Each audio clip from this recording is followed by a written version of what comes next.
ফিলিস্তিনের পাশে দাঁড়ান, নীরবতা ভাঙুন। কেন আপনার প্রতিবাদ জরুরি জানতে স্ক্রোল করুন। আমি হাবিবুল্লাহ। আসসালামু আলাইকুম।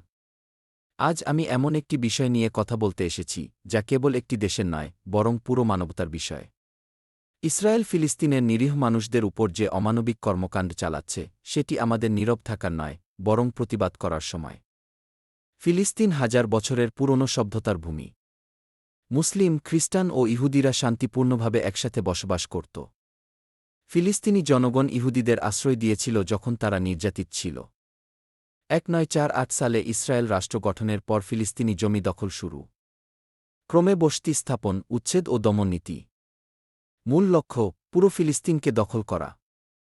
ফিলিস্তিন একটি প্রাচীন সভ্যতার কেন্দ্র, যেখানে মুসলিম, খ্রিস্টান এবং ইহুদিরা একসাথে শান্তিপূর্ণভাবে বসবাস করত। যখন ইহুদিরা নির্যাতিত ছিল,